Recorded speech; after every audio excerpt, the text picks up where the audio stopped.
makmur selalu dimulai dengan embun yang menempel di pucuk rumput dan aroma tanah basah yang menenangkan.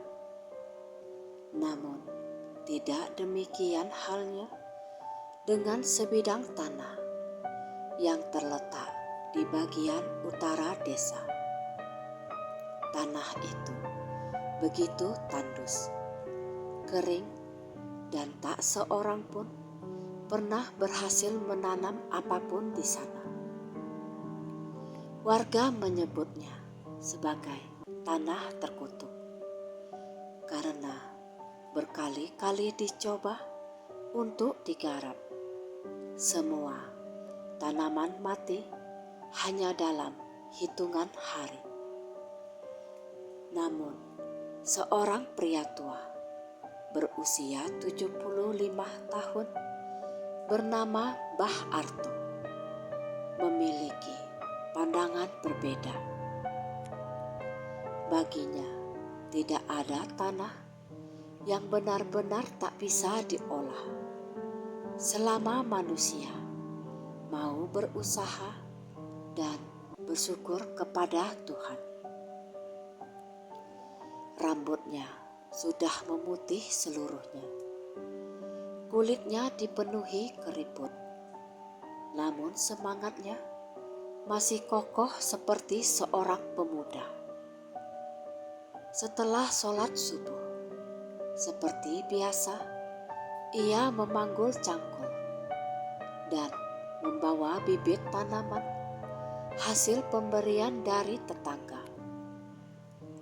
Cucunya Madan, seorang pemuda 30 tahun yang sehari-harinya bekerja di bengkel kecil miliknya, berdiri di depan pintu rumah sambil menatap sang kakek dengan tatapan heran. Mbah yakin masih kuat mengurus tanah itu. Sudahlah Mbah, semua orang sudah menyerah, kata Madan sambil mengelus rambutnya yang sedikit berantakan karena baru bangun tidur. Mbah Arto tersenyum, memperlihatkan gigi tuanya yang tinggal beberapa. Selama tubuh ini masih bisa berdiri, Mbah akan terus mencoba dan tidak ada usaha yang sia-sia. Kalau Mbah butuh bantuan, bilang saja ya, saya bisa ikut nanti setelah bengkel tutup, jawab Madan yang masih ragu. Mbah Arto mengangguk, lalu melangkah pergi.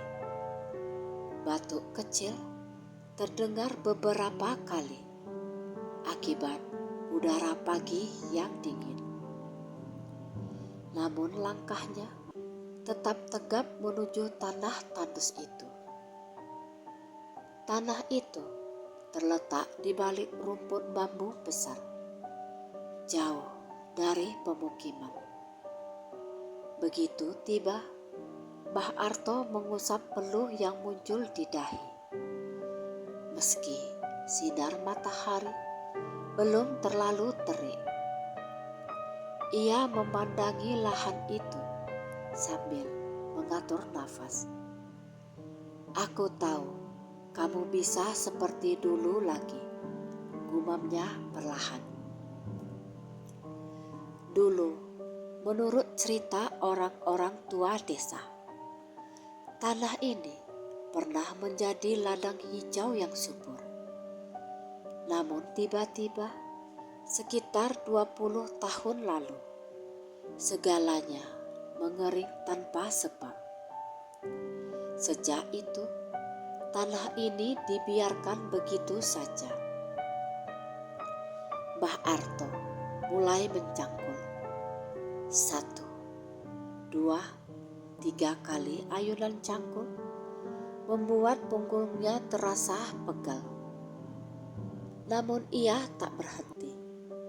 Sesekali ia berbicara sendiri, seolah meyakinkan tanah itu bahwa ia datang bukan untuk merusak, melainkan untuk menghidupkan. Beberapa jam berlalu, dengan nafas memburu, ia menanam bibit jagung, kangkung, dan beberapa jenis tanaman umbi. Setelah selesai, lelaki tua itu berjongkok dan berdoa dalam hati. Angin tiba-tiba berhembus lebih dingin, membuat daun pepohonan bergoyang pelan. Namun Mbah Arto tak merasa takut. Ia tersenyum sambil berkata, "Semoga kamu tumbuh ya, Mbah hanya ingin menolongmu." Sore harinya, ketika Mbah Arto pulang, Madan sudah menunggunya sambil membawa segelas air hangat. "Mbah, seharusnya tidak memaksakan diri. Tubuh Mbah sudah tua," ujar Madan dengan khawatir. Mbah Arto duduk di kursi kayu depan rumah dan meminum air itu perlahan. Mbah tidak memaksa dan Mbah hanya melakukan apa yang menurut Mbah benar. Madan hanya bisa menghela nafas. Ia sangat menyayangi satu-satunya kakek yang ia punya. Sejak orang tuanya meninggal di dalam kecelakaan di saat ia masih remaja, hanya Mbah Arto yang merawat dan membesarkannya. Hari berganti hari, rutinitas itu pun terus dilakukan. Anehnya, setiap kali Mbah Arto pulang dari mengurus tanah, selalu ada angin dingin yang mengikuti langkahnya sampai halaman rumah. Kadang terdengar pula suara seperti bisikan halus yang tak jelas dari arah rumpun bambu. Madan tidak tahu hal ini. Mbah Arto sengaja tidak bercerita karena tak ingin pemuda itu ikut merasa khawatir. Suatu hari, saat Mbah Arto sedang menyiram tanaman yang baru seminggu ditanamnya, ia tertegun. Daun-daun kecil mulai tumbuh.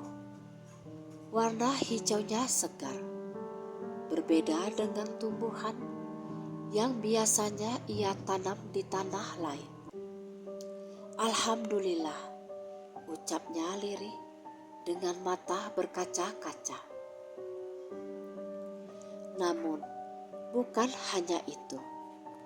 Saat ia menatap lebih jauh, ia merasa seolah ada sosok-sosok kecil berkilauan, berlari cepat di antara tanaman, lalu hilang secepat kedipan mata. Sosok itu tak tampak seperti manusia. Mereka memiliki tubuh mungil, cahaya lembut di sekelilingnya, seolah berasal dari dunia berbeda. Mbah Arto mematung. Ia tak takut, hanya sedikit heran. Apa itu tadi? Siapa mereka? Tiba-tiba sebuah suara terdengar. Meski sangat pelan, namun jelas, seperti suara anak kecil yang berbisik, "Terima kasih."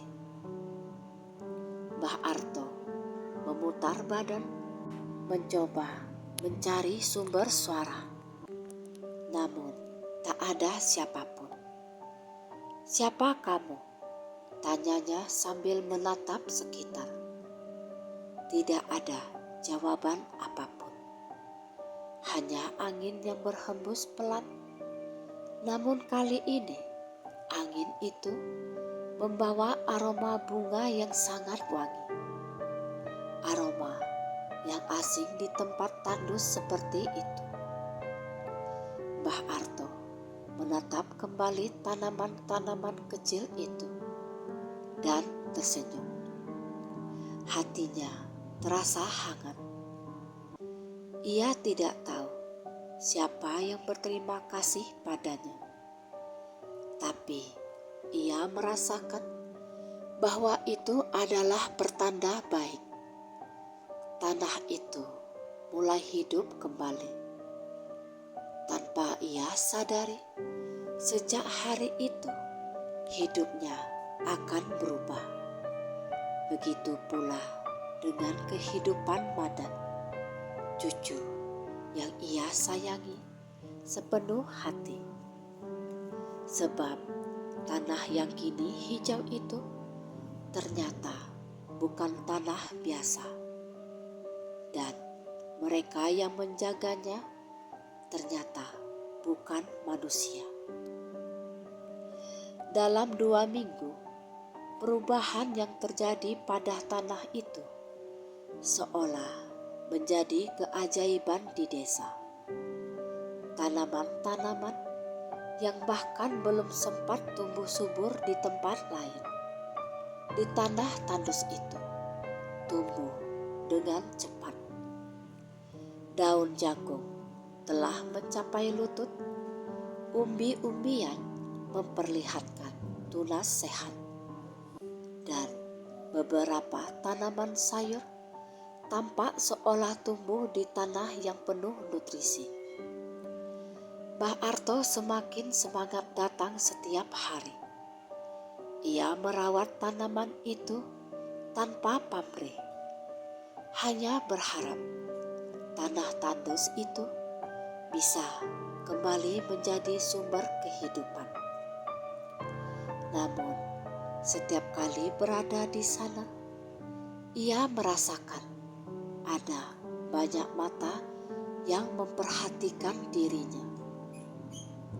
Sesekali terdengar suara langkah kecil yang berlarian atau suara ranting patah tanpa ada manusia di sekitarnya. Suatu sore, ketika ia menata keliling tanaman, tiba-tiba terdengar suara lembut di belakangnya. "Bolehkah kami bantu?" Mbah Arto terkejut. Ia berbalik dengan cangkul yang ia pegang erat. Namun yang dilihatnya adalah sekelompok makhluk kecil setinggi lutut manusia. Tubuh mereka tampak mirip manusia, tetapi lebih mungil, dengan telinga runcing, mata besar berkilauan, dan pakaian yang tampak seperti terbuat dari daun, serta kain lembut alami yang memantulkan cahaya. Mbah Arto terpaku.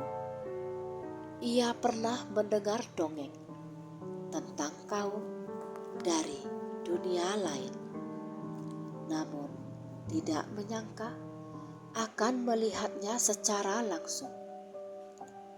"Kalian siapa?" tanyanya dengan suara bergetar, tapi bukan karena ia takut. Seorang makhluk kecil yang berada paling depan, dengan rambut keperakan indah, tersenyum ramah. "Kami kaum Bunian. Kami tinggal di bawah tanah ini, menjaga alam dan kehidupan yang ada di atasnya." Mbah Arto masih tertegun, lalu menundukkan pandangan. "Maafkan aku kalau tanpa sengaja mengganggu wilayah kalian." Sang pemimpin Bunian itu tersenyum lebih lebar. "Kau tidak mengganggu kami, manusia tua. yang baik hati. Justru kau telah menghidupkan kembali rumah kami. Tanah ini sudah lama kehilangan nafas. Kini berkat-Mu, tanah ini bernafas lagi. Mbah Arto menghela nafas lega. Ia kemudian berkata lirih, "Aku hanya ingin tempat ini kembali hidup. Dan aku tak tahu bahwa kalian tinggal di sini. Kami tahu jika niat-Mu tulus," balas Sang Budian. "Karena itu kami ingin membalas budi. Apa ada yang kau inginkan?" Pertanyaan itu membuat Mbah Arto terdiam. Ia hidup sederhana, tidak memiliki keinginan yang muluk-muluk. Ia menggeleng pelan. Mbah tidak ingin apa-apa selain kesehatan dan rezeki yang berkah untuk cucu Mbah, yaitu Madan. Dia pemuda baik yang bekerja keras, tapi usaha bengkel miliknya tidak ramai karena banyak yang memilih pergi ke bengkel lain yang lebih besar. Selebihnya, Mbah hanya ingin bisa terus merawat tanah ini. Kaum Budian saling berpandangan, mendengar keinginan yang begitu tulus, dan mereka mengangguk bersamaan. "Baiklah, kami akan melancarkan usaha cucumu. Kami akan memastikan kehidupanmu dan keluargamu selalu dipenuhi kebahagiaan." Mbah Arto menatap mereka dengan mata basah. Terima kasih banyak. Tapi jangan ceritakan keberadaan kami pada manusia lain. Banyak manusia yang serakah. Kami hanya membantu mereka yang berhati baik dan tulus." Mbah Arto mengangguk tanda mengerti. Tak lama, para Budian itu mundur perlahan dan menghilang seolah ditelan udara. Hanya tersisa aroma wangi bunga yang menenangkan. Sejak pertemuan itu, perlahan keajaiban mulai terlihat dalam hidup keluarga kecil tersebut.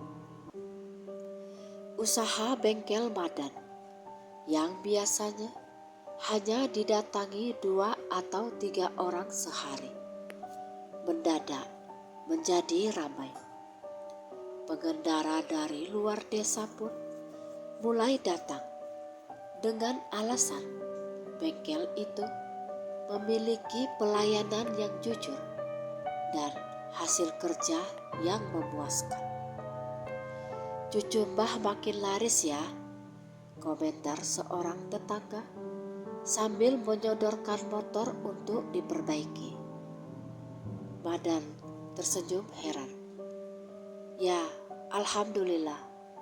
Padahal saya tidak melakukan hal berbeda dari biasanya. Dalam waktu 1 bulan, pemasukan Madan meningkat pesat.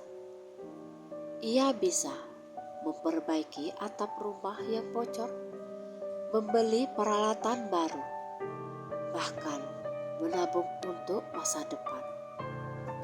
Namun, ia tak pernah tahu bahwa rezeki itu datang melalui perantara makhluk tak kasat mata yang berterima kasih pada Mbah Arto. Setiap kali melihat Madan pulang dengan wajah ceria, Mbah Arto tersenyum sambil memandang ke arah tanah hijau itu. Ia merasa bahagia karena cucunya kini bisa menggapai harapan yang lebih baik. Namun, tidak semua orang sedang melihat perubahan cepat itu. Ada seorang pemilik bengkel besar di desa bernama Rian yang mulai merasa tersaingi.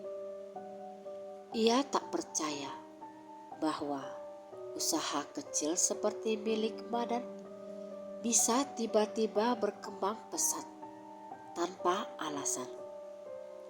Rian merasa iri dan timbul prasangka buruk.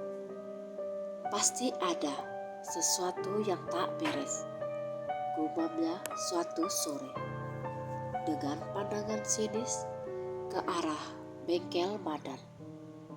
Ia mulai menaruh telinga mendengar desas-desus tentang Mbah Arto yang sering pergi ke tanah tandus sendirian. Rumor mulai berkembang di desa bahwa Mbah Arto melakukan pesugihan atau meminta bantuan makhluk halus. Madan yang mendengar desas-desus itu marah dan mencoba meluruskan keadaan. Namun gosip terus menyebar.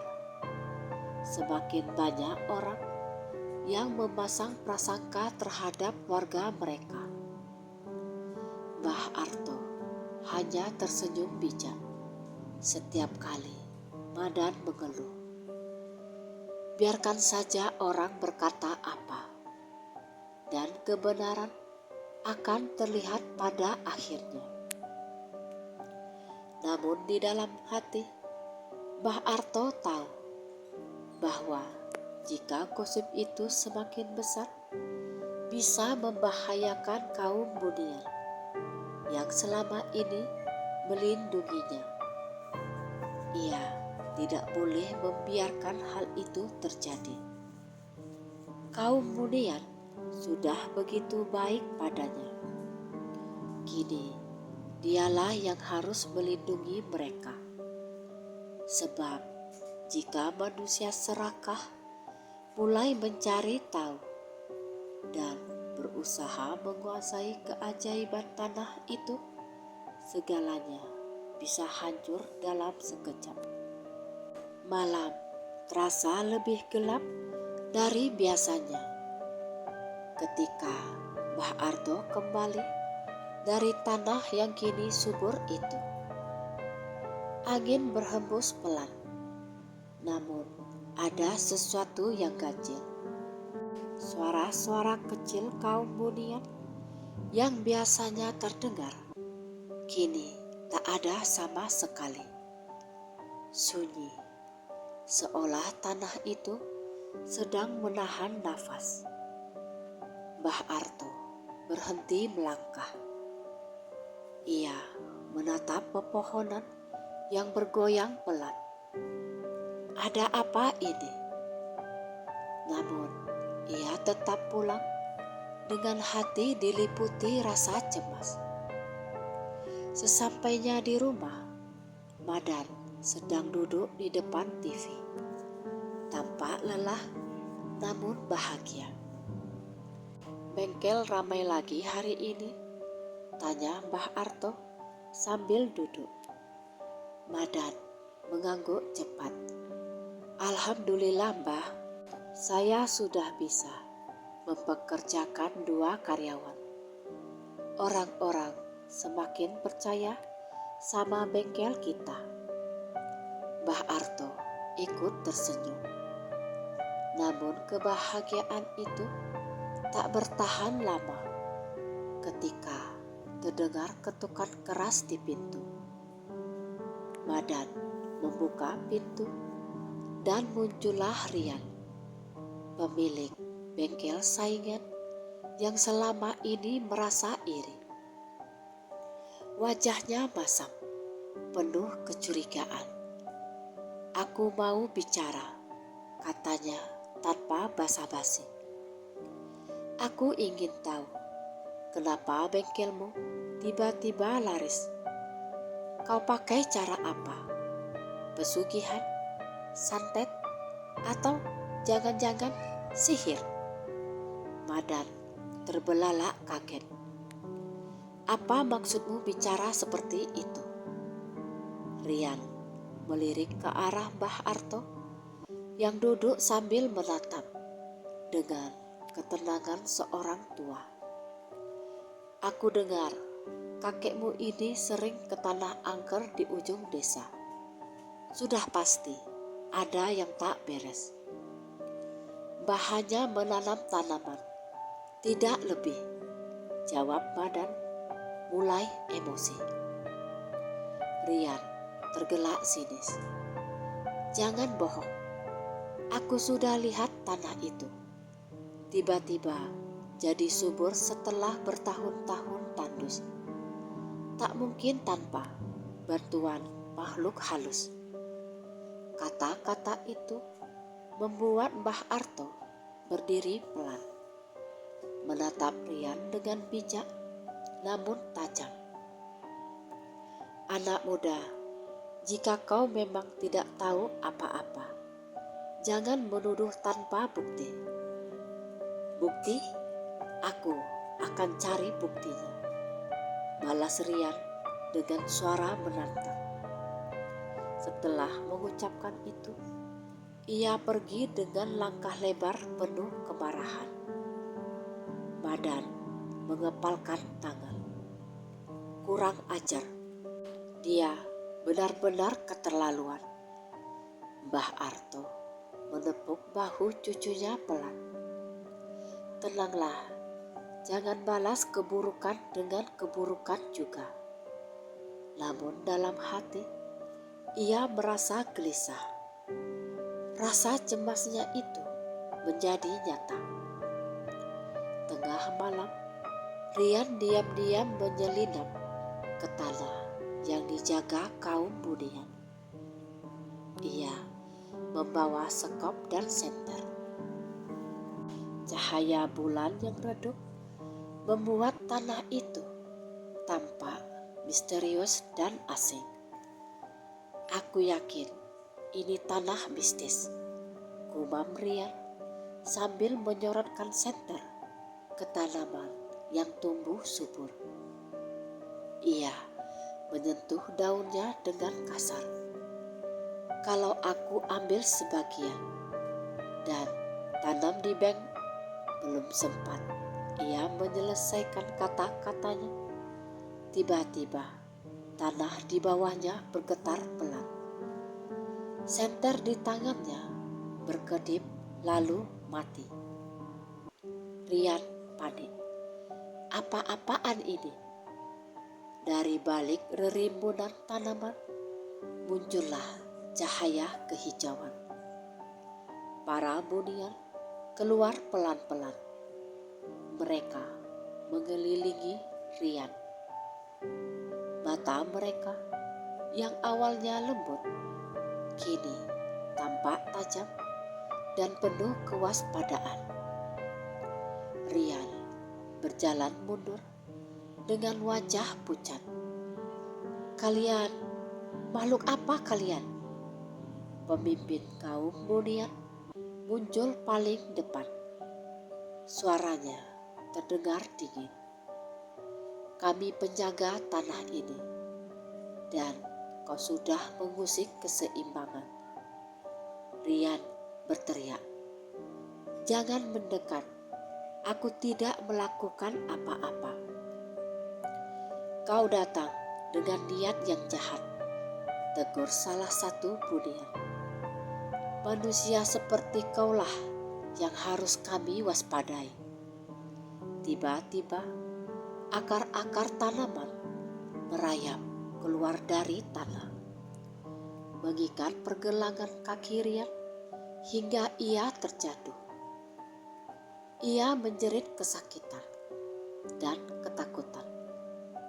Ampun, tolong, aku gak akan datang lagi. Namun para Budian tidak langsung melepaskannya begitu saja. Pemimpin mereka menatap Rian dalam-dalam. Kau harus belajar bahwa keserakahan tidak membawamu pada kebaikan. Rian terisak ketakutan.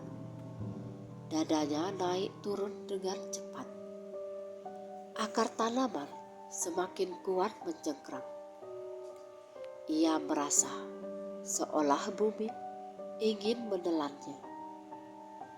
Di saat panik itu memuncak, terdengar suara berat dan tua. "Lepaskan dia!" Semua bunian menoleh. Mbah Arto berdiri di sana, berpegangan pada tongkat.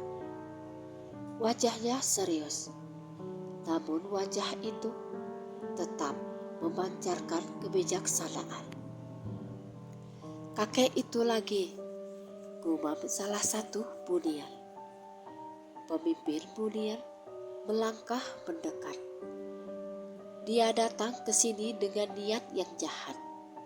Kami hanya ingin melindungi tanah ini." "Aku tahu," jawab Mbah Arto pelan. "Tapi ketakutan tidak akan mendidik siapapun. Berikan dia kesempatan untuk berubah." Para bunian saling berpandangan. Hening sejenak menekan suasana.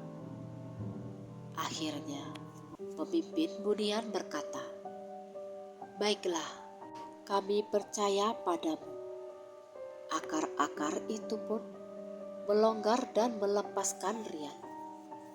Pria itu segera merangkak mundur. Wajahnya masih pucat pasi. Ia menatap Mbah Arto dengan campuran rasa takut dan malu. Maafkan aku, Mbah," katanya tergagap sebelum berlari menjauh secepat mungkin. Para bunian menatap kepergiannya, lalu berpaling pada Mbah Arto. "Kau selalu memihak manusia yang bahkan tidak menghormatimu." Mbah Arto tersenyum sendu. Dia hanya tersesat oleh rasa iri hati dan dengki. Semua manusia memiliki kebaikan dalam dirinya. Mereka hanya butuh kesempatan untuk menemukannya kembali. Pemimpin bunian menatapnya dengan kagum. "Hatimu begitu luas, wahai manusia tua." "Bukan begitu," jawab Mbah Arto lirih. "Aku hanya melakukan apa yang seharusnya kulakukan sebagai sesama makhluk Tuhan." Para bunian mengangguk. Mereka semakin yakin bantuan yang mereka berikan kepada keluarga ini sudah berada di tangan yang tepat. Namun, jauh di lubuk hati pemimpin bunian timbul rasa kekhawatiran. Jika berita tentang keajaiban tanah ini menyebar lebih luas, kaum mereka tak akan lagi hidup tenang. Dan tak semua manusia memiliki hati seperti Mbah Arto. Esok harinya, Mbah Arto merasa tubuhnya sedikit lelah. Namun semangatnya tidak berkurang. Ia tetap pergi ke tanah yang kini menjadi ladang subur itu.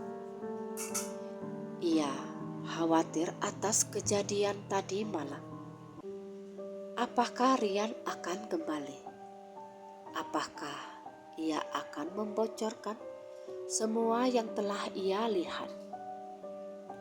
Sesampainya di sana, para bunian sudah menunggunya.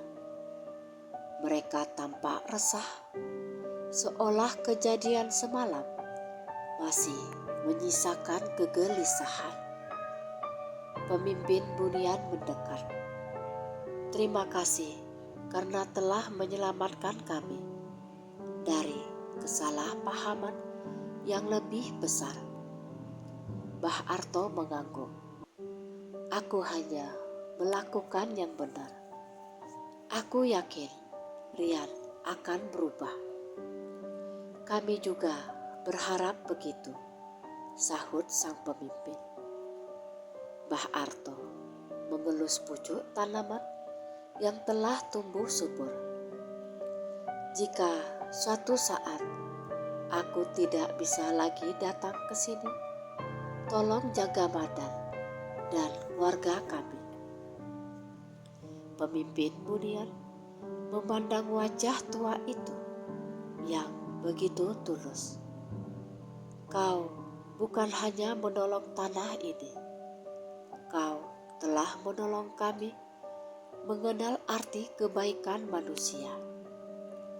Seorang bunian lain mengangkat sebuah kendi kecil berukir. Ini hadiah kami untukmu. Kendi apa ini? Tanya Mbah Arto penasaran. Kendi berkah. Jika kau menyiram tanaman dengan air dari kendi ini, tanaman akan selalu tumbuh subur tanpa henti. Gunakan dengan bijak dan jangan pernah serahkan kepada manusia lain yang berhati buruk. Mbah Arto menerima kendi itu dengan kedua tangan. Terima kasih, aku tak tahu bagaimana membalas semua ini. Kau sudah membalasnya dengan hatimu. Pemimpin bunian tersenyum. Geliat cahaya di sekeliling tubuhnya berpendar pelan. Hari-hari berikutnya berjalan penuh keberkahan. Ladang semakin luas, tanaman semakin subur. Mbah Arto tidak perlu lagi mencangkul setiap hari. Tanaman seolah tumbuh sendiri dengan bantuan para bunian. Sementara itu, bengkel Madan menjadi salah satu yang terbaik di daerah itu. Banyak pelanggan datang karena mendengar hasil kerja tangannya yang jujur dan berkualitas. Ia mempekerjakan lebih banyak orang, sehingga beberapa pemuda desa tidak lagi menganggur. Rian pun berubah. Setelah kejadian malam itu, ia sempat tak bisa tidur selama beberapa hari karena merasa bersalah. Ia datang ke bengkel Madan dengan kepala tertunduk. Aku minta maaf, aku telah berlaku buruk karena aku curiga tanpa alasan. Awalnya Madan terkejut, namun ia tersenyum dan memeluk Rian. Semua orang pernah salah, Yan. Yang terpenting mau berubah. Sejak saat itu, Rian tak lagi memandang Madan sebagai saingan, melainkan sahabat dalam mencari rezeki yang halal. Ia dan Madan saling mendukung dalam usaha masing-masing. Warga desa pun melihat perubahan besar dalam keluarga Mbah Arto. Mereka mulai menghargai keuletan lelaki tua itu. Bahkan beberapa warga datang meminta nasihat tentang bercocok tanam. Suatu sore, ketika matahari condong ke barat, Mbah Arto duduk memandang ladangnya yang hijau membentang. Madan duduk di sampingnya sambil menyeruput teh hangat. Mbah, saya selalu bangga punya kakek seperti Mbah, kata Madan sambil tersenyum lembut. Mbah Arto memandang cucunya penuh kasih. Dan ingatlah sesuatu, hidup ini akan selalu memberi balasan sesuai niat kita. Bantulah siapapun yang kau mau tanpa mengharap balasan, karena Tuhan selalu melihat. Madan mengangguk pelan. Saya akan selalu ingat itu, Mbah. Angin berhembus lembut, membawa suara tawa kecil yang samar, seperti suara anak-anak bermain di kejauhan. Mbah Arto tersenyum, karena ia tahu itu suara para bunian yang sedang menjaga. Mbah Arto mengangkat wajah menatap langit yang mulai memerah. Aku bersyukur bisa melihat masa depan cerah untuk cucuku sebelum waktuku habis. Pemimpin bunian muncul di kejauhan dan hanya terlihat oleh Mbah Arto. Ia tersenyum memberi hormat kecil. Kami akan terus menjaga keluarga ini. Tanpa berkata apapun, Mbah Arto membalas senyuman itu dengan penuh rasa terima kasih. Hidup kembali tenang. Tanah yang dulu tandus kini menjadi simbol berkah dan kerja keras. Kesalahpahaman manusia mereda menjadi persahabatan. Kaum bunian tetap menjaga dari balik tirai dunia yang tak terlihat. Dan keluarga Mbah Arto hidup dalam limpahan syukur, rezeki, dan kasih sayang. Semua karena seorang lelaki tua yang tidak pernah menyerah pada tanah yang dianggap tak berguna. Tanah yang kini menjadi harapan.